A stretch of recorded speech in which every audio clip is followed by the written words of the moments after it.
The next question is what are the limitations of dimensional analysis.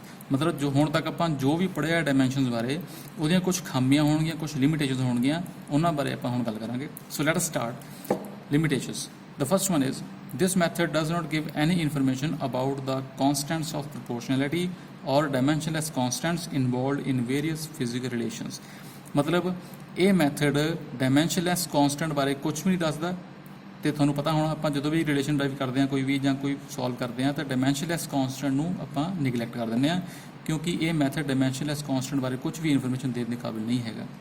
Number 2, it fails to derive relations of physical quantities involving exponential trigonometric and logarithmic functions. मतलब जिथे भी exponential ट्रिग्नोमैट्रिक ते logarithmic functions use होंदे होण उत्थे ये method relation drive करने में फेल हो जाता। Number 3, it cannot be used to derive the expression for a physical quantity which depends upon more than 3 factors, that is m, l and t। मतलब ਜਿਹੜੀ ਫਿਜ਼ੀਕਲ ਕੁਆਂਟੀਟੀ m, l ਅਤੇ t ਤੋਂ ਇਲਾਵਾ ਕਿਸੇ ਹੋਰ factor ਤੇ ਵੀ depend ਕਰਦੀ ਹੋਵੇ ਉਹਦੇ ਵਾਸਤੇ ਇਹ ਮੈਥਡ ਰਿਲੇਸ਼ਨ ਡਰਾਈਵ ਨਹੀਂ ਕਰ ਸਕਦਾ ਕਿਉਂਕਿ ਜਦੋਂ ਆਪਾਂ ਰਿਲੇਸ਼ਨ ਡਰਾਈਵ ਕਰਦੇ ਹਾਂ ਤਾਂ ਲੈਫਟ ਹੈਂਡ ਸਾਈਡ ਤੇ ਰਾਈਟ ਹੈਂਡ ਸਾਈਡ ਤੇ m, l, t ਦੀਆਂ ਪਾਵਰਸ ਕੰਪੇਅਰ ਕਰਦੇ ਹਾਂ ਤੇ ਜੇ ਕੋਈ ਹੋਰ ਫੈਕਟਰ ਵੀ ਆ ਗਿਆ ਉੱਥੇ ਤਾਂ ਉੱਥੇ ਪਾਵਰ ਕੰਪੇਅਰ ਨਹੀਂ ਕਰ ਸਕਦੇ ਜਿਹਦੇ ਕਰਕੇ ਰਿਲੇਸ਼ਨ ਡਰਾਈਵ ਕਰਨਾ ਇੰਪੋਸੀਬਲ ਹੋ ਜਾਂਦਾ। Number 4, this method fails to derive relation which contains 2 or more variables with same dimensions। ਤੁਹਾਨੂੰ ਮੈਂ ਹੁਣੇ ਦੱਸਿਆ ਕਿ ਕੁਝ ਫਿਜ਼ੀਕਲ ਕੁਆਂਟੀਜ਼ ਜਿਨ੍ਹਾਂ ਦੇ ਡਾਇਮੈਂਸ਼ਨ ਸੇਮ ਹੁੰਦੀਆਂ ਨੇ ਉਹ ਆਪਾਂ ਯਾਦ ਰੱਖਣੀਆਂ ਪਰ ਜੇ ਦੋ ਫਿਜ਼ੀਕਲ ਕੁਆਂਟੀਜ਼ ਆਪਸ ਵਿੱਚ ਇੱਕ ਰਿਲੇਸ਼ਨ 'ਚ ਆਉਣ ਜਿਨ੍ਹਾਂ ਦੇ ਡਾਇਮੈਂਸ਼ਨ ਸੇਮ ਹੋਣ ਤਾਂ ਉੱਥੇ ਇਹ ਮੈਥਡ ਕਨਫਿਊਜ਼ ਕਰ ਦਿੰਦਾ ਤੇ ਇਹ ਮੈਥਡ ਫੇਲ ਹੋ ਜਾਂਦਾ ਰਿਲੇਸ਼ਨ ਡਰਾਈਵ ਕਰਨ ਦੇ ਵਿੱਚ। Number 5, this method fails to give any information about the nature of physical quantity, that is vector quantity or scalar quantity। ਹੁਣ ਇਹ ਜਿਹੜਾ ਮੈਥਡ ਹੈ ਇਹ ਕਦੀ ਵੀ ਕਿਸੇ ਵੀ ਫਿਜ਼ੀਕਲ ਕੁਆਂਟੀਟੀ ਦੀ ਨੇਚਰ ਨਹੀਂ ਸ਼ੋ ਕਰਦਾ। ਮਤਲਬ ਉਹ ਵੈਕਟਰ ਕੁਆਂਟੀਟੀ ਹੈ ਜਾਂ ਸਕੇਲਰ ਕੁਆਂਟੀਟੀ ਹੈ ਇਹ ਮੈਥਡ ਇਹ ਨੇਚਰ ਸ਼ੋ ਨਹੀਂ ਕਰ ਸਕਦਾ ਕਿਉਂਕਿ ਇਹ ਸਿਰਫ ਡਾਇਮੈਂਸ਼ਨਸ ਨਾਲ ਡੀਲ ਕਰਦਾ ਨੇਚਰ ਨਾਲ ਡੀਲ ਨਹੀਂ ਕਰਦਾ। ਇਸ ਕਰਕੇ ਇਹ ਮੈਥਡ ਦੀ 5ਵੀਂ ਲਿਮਿਟੇਸ਼ਨ ਹੋ ਗਈ। ਤੇ ਲਾਸਟ ਲਿਮਿਟੇਸ਼ਨ ਹੈ ਇਹ physically correct relation can be proved dimensionally correct.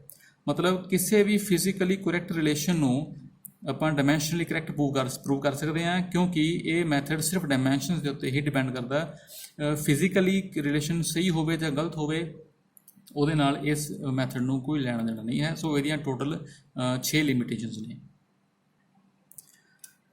So students ਆਪਣਾ ਡਾਇਮੈਂਸ਼ਨਸ ਵਾਲਾ ਟੌਪਿਕ ਖਤਮ ਹੋ ਗਿਆ। ਹੁਣ ਨੈਕਸਟ ਟੌਪਿਕ ਇਸ ਚੈਪਟਰ ਦਾ ਇਹਦਾ ਨਾਮ ਹੈ ਸਿਗਨੀਫਿਕੈਂਟ ਫਿਗਰਸ ਐਂਡ ਐਰਰਸ। ਆਪਾਂ ਕਰਨ ਲੱਗਿਆ ਸਿਗਨੀਫਿਕੈਂਟ ਫਿਗਰਸ ਬਾਰੇ ਗੱਲ।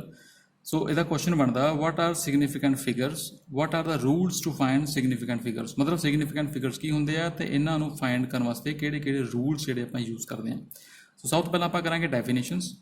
ਡੈਫੀਨੇਸ਼ਨ ਜਿਹੜੀ ਹੈ ਸਿਗਨੀਫਿਕੈਂਟ ਫਿਗਰ ਦੀ ਕੀ ਕਹਿੰਦੀ ਹੈ the reasonably trustworthy digits that are used to represent the magnitude of a physical quantity with proper accuracy are called significant figures। मतलब ਉਹ digits ਜਿਹੜੇ ਜਿਨ੍ਹਾਂ 'ਤੇ ਆਪਾਂ ਵਿਸ਼ਵਾਸ ਕਰ ਸਕਦੇ ਹਾਂ ਕਿਸੇ ਵੀ ਫਿਜ਼ੀਕਲ ਕੁਆਂਟਿਟੀ ਦੀ ਮੈਜਰਮੈਂਟ ਦੇ ਵਿੱਚ ਅਤੇ ਉਸ ਮੈਜਰਮੈਂਟ ਦੇ ਵਿੱਚ ਜਿਹੜੀ ਮੈਗਨੀਟਿਊਡ ਹੁੰਦੀ ਆ ਉਹਨੂੰ ਰਿਪਰੈਜ਼ੈਂਟ ਕਰਦੇ ਆ ਪ੍ਰੋਪਰ ਐਕਿਊਰੇਸੀ ਦੇ ਨਾਲ। ਉਹਨਾਂ ਡਿਜਿਟਸ ਨੂੰ ਆਪਾਂ ਕਹਿੰਦੇ ਆ ਸਿਗਨੀਫਿਕੈਂਟ ਫਿਗਰਸ। ਮਤਲਬ ਕਿਸੇ ਵੀ ਮੈਜਰਮੈਂਟ ਦੇ ਵਿੱਚ ਜਿਹੜੀ ਵੈਲਿਊਜ਼ ਆਉਣਗੀਆਂ ਜਿਹੜੀ ਵੈਲਿਊ ਆਊਗੀ ਜਿਹੜੇ ਡਿਜਿਟਸ ਆਉਣਗੇ ਉਹ ਡਿਜਿਟ ਜਿਹੜੇ ਆਪਣੇ ਕੰਮ ਦੇ ਹੋਣਗੇ ਜਿਹੜੇ ਮੈਗਨੀਟਿਊਡ ਨੂੰ ਪ੍ਰੋਪਰਲੀ ਰਿਪਰੈਜ਼ੈਂਟ ਕਰਨਗੇ ਵਿਦ ਪ੍ਰੋਪਰ ਐਕਿਊਰੇਸੀ ਉਹਨੂੰ ਆਪਾਂ ਸਿਗਨੀਫਿਕੈਂਟ ਫਿਗਰ ਮੰਨਾਂਗੇ। ਅਤੇ ਜੇ ਆਪਾਂ ਗੱਲ ਕਰੀਏ ਰੂਲਸ ਦੀ so there are 8 rules to find the significant figures. So let us start rules to find significant figures. Number 1 ਹੈ all non zero digits are significant. ਮਤਲਬ ਕਿਸੇ ਵੀ ਮੈਜਰਮੈਂਟ ਦੇ ਵਿੱਚ ਜਿਹੜੇ ਨੋਨ ਜ਼ੀਰੋ ਡਿਜਿਟ ਹੁੰਦੇ ਆ ਮਤਲਬ ਜ਼ੀਰੋ ਨੂੰ ਛੱਡ ਕੇ ਜਿਹੜੇ ਡਿਜਿਟ ਹੁੰਦੇ ਆ ਉਹ ਸਾਰੇ ਸਿਗਨੀਫਿਕੈਂਟ ਮੰਨੇ ਜਾਂਦੇ ਆ। ਸੈਕਿੰਡ ਪੁਆਇੰਟ ਹੈ all zeros between two non-zero digits are significant। मतलब ਜਿਹੜੀ ਜ਼ੀਰੋ ਦੋ ਨੋਨ ਜ਼ੀਰੋ ਡਿਜਿਟ ਦੇ ਵਿਚਕਾਰ ਆ ਜਾਂਦੀ ਹੈ ਉਹ ਸਿਗਨੀਫਿਕੈਂਟ ਬਣ ਜਾਂਦੀ ਹੈ। ਵੈਸੇ ਤਾਂ ਆਪਾਂ ਜ਼ੀਰੋ ਨੂੰ ਸਿਗਨੀਫਿਕੈਂਟ ਨਹੀਂ ਮੰਨਦੇ ਨੋਨ ਜ਼ੀਰੋ ਨੂੰ ਮੰਨਦੇ ਹਾਂ ਪਰ ਦੂਜੇ ਰੂਲ 'ਚ ਲਿਖਿਆ ਗਿਆ ਕਿ ਜਿਹੜੀ ਜ਼ੀਰੋ ਨੋਨ ਜ਼ੀਰੋ ਦੇ ਵਿਚਕਾਰ ਆ ਗਈ ਉਹ ਸਿਗਨੀਫਿਕੈਂਟ ਬਣ ਜਾਂਦੀ ਹੈ। Number 3 if the value is less than 1 ਜੇ ਕਿਸੇ ਮੈਜਰਮੈਂਟ ਦੀ ਵੈਲਿਊ 1 ਤੋਂ ਘੱਟ ਹੈ then all zeros to the right of a decimal point and to the left of a non-zero digit are not significant। ਸੋ ਉਹ zero ਜਿਹੜੀਆਂ decimal point ਤੋਂ right side 'ਤੇ ਆ ਗਈਆਂ ਅਤੇ ਨੋਨ ਜ਼ੀਰੋ ਡਿਜਿਟ ਤੋਂ ਲੈਫਟ ਸਾਈਡ 'ਤੇ ਆ ਗਈਆਂ ਉਹ ਸਿਗਨੀਫਿਕੈਂਟ ਫਿਗਰਸ ਨਹੀਂ ਹੋਣਗੀਆਂ। Number 4 is all zeros to the right of a decimal point and also to the right of a non-zero digit are significant।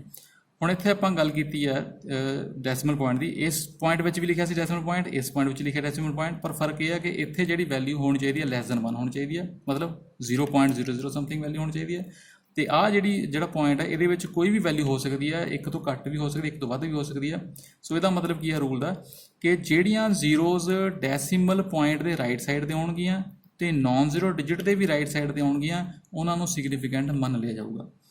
5th point, when there is no decimal point in the value, ਜਦੋਂ decimal point ਨਾ ਹੋਵੇ value ਦੇ ਵਿੱਚ, then all zeros to the right of a non-zero digit are not significant। ਮਤਲਬ ਜੇ ਕੋਈ decimal point ਨਹੀਂ ਆਉਂਦਾ ਮੈਜਰਮੈਂਟ ਦੇ ਵਿੱਚ, ਤਾਂ ਜਿਹੜੀਆਂ ਜ਼ੀਰੋਜ਼ ਹੋਣਗੀਆਂ ਨੌਨ ਜ਼ੀਰੋ ਦੇ ਸੱਜੇ ਹੱਥ, ਉਹਨਾਂ ਨੂੰ ਆਪਾਂ ਸਿਗਨੀਫੀਕੈਂਟ ਨਹੀਂ ਮੰਨਾਂਗੇ। 6ਵਾਂ ਪੁਆਇੰਟ ਹੈ, all digits in the measured value of a physical quantity where some unit is used are significant। ਮਤਲਬ ਕਿਸੇ ਵੀ ਮੈਜਰਮੈਂਟ ਦੇ ਵਿੱਚ ਜਦੋਂ ਯੂਨਿਟ ਯੂਜ਼ ਹੋ ਜਾਂਦੀ ਹੈ ਤਾਂ ਉਸ ਮੈਜਰਮੈਂਟ ਦੇ ਵਿੱਚ ਸਾਰੀਆਂ ਡਿਜਿਟਸ ਨੂੰ ਆਪਾਂ ਸਿਗਨੀਫੀਕੈਂਟ ਮੰਨ ਲੈਂਦੇ ਹਾਂ, ਭਾਵੇਂ ਉਹ ਜ਼ੀਰੋ ਰਾਈਟ ਸਾਈਡ ਤੇ ਹੋਵੇ ਜਾਂ ਨਾ ਹੋਵੇ। 7th point is, while adding or subtracting two numbers or values, the result will retain number of significant figures only equal to that as contained in the least precise amongst the given decimal places। ਮਤਲਬ ਜਦੋਂ ਆਪਾਂ ਦੋ values ਨੂੰ add ਜਾਂ subtract ਕਰਦੇ ਹਾਂ ਤਾਂ ਜਿਹੜਾ ਰਿਜ਼ਲਟ ਹੋਊਗਾ ਉਹਦੇ ਵਿੱਚ ਆਪਾਂ ਜਿਹੜੇ ਫਿਗਰਸ ਰੱਖਣੇ ਆ ਸਿਗਨੀਫੀਕੈਂਟ ਫਿਗਰਸ, ਉਹ ਦੋਨਾਂ ਵਿੱਚੋਂ ਕਿਸੇ ਵੀ ਇੱਕ ਵੈਲਿਊ ਦੇ ਵਿੱਚ ਲੀਸਟ ਪ੍ਰੀਸਾਈਜ਼ ਹੋਣੇ ਚਾਹੀਦੇ ਆ। ਮਤਲਬ ਜਿੰਨੀਆਂ ਘੱਟ ਤੋਂ ਘੱਟ ਡੈਸੀਮਲ ਪਲੇਸਿਸ ਹੋਣਗੀਆਂ ਉਹ ਦੋਨਾਂ ਵਿੱਚੋਂ ਕਿਸੇ ਵੀ ਇੱਕ ਵੈਲਿਊ ਦੇ ਵਿੱਚ ਉਹਨੂੰ ਆਪਾਂ ਰਿਜ਼ਲਟ ਦੇ ਵਿੱਚ ਯੂਜ਼ ਕਰਾਂਗੇ ਤੇ ਉਹੀ ਉਹਦੀਆਂ ਸਿਗਨੀਫੀਕੈਂਟ ਫਿਗਰਸ ਬਣਨਗੀਆਂ।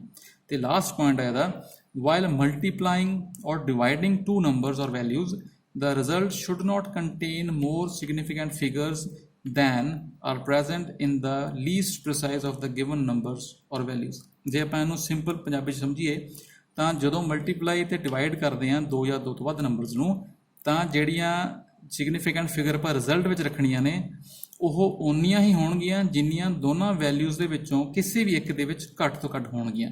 ਫਾਰ ਐਗਜ਼ਾਮਪਲ ਜੇ ਇੱਕ ਵੈਲਿਊ ਦੇ ਵਿੱਚ 5 ਸਿਗਨੀਫੀਕੈਂਟ ਫਿਗਰ ਨੇ, ਦੂਜੀ ਵੈਲਿਊ ਵਿੱਚ 3 ਸਿਗਨੀਫੀਕੈਂਟ ਫਿਗਰ ਨੇ, ਤਾਂ ਜਦੋਂ ਦੋਵਾਂ ਨੂੰ ਮਲਟੀਪਲਾਈ ਜੇ ਡਿਵਾਈਡ ਕਰਾਂਗੇ ਤਾਂ ਆਪਾਂ ਰਿਜ਼ਲਟ ਦੇ ਵਿੱਚ ਘੱਟ ਸਿਗਨੀਫੀਕੈਂਟ ਫਿਗਰ ਰੱਖਾਂਗੇ, ਮਤਲਬ 3 ਸਿਗਨੀਫੀਕੈਂਟ ਫਿਗਰ ਦੀ ਵੈਲਿਊ ਰੱਖਾਂਗੇ, 5 ਵਾਲੀ ਨਹੀਂ ਰੱਖਾਂਗੇ। ਸੋ ਦਿਸ ਵਾਜ਼ ਆਲ ਅਬਾਊਟ ਸਿਗਨੀਫੀਕੈਂਟ ਫਿਗਰਸ ਤੇ ਉਹਨਾਂ ਦੇ ਰੂਲਸ ਕਿ ਕਿੱਦਾਂ ਆਪਾਂ ਕਿਸੇ ਵੀ ਵੈਲਿਊ ਦੇ ਵਿੱਚ ਸਿਗਨੀਫੀਕੈਂਟ ਫਿਗਰਸ ਨੂੰ ਫਾਈਂਡ ਕਰ ਸਕਦੇ ਹਾਂ।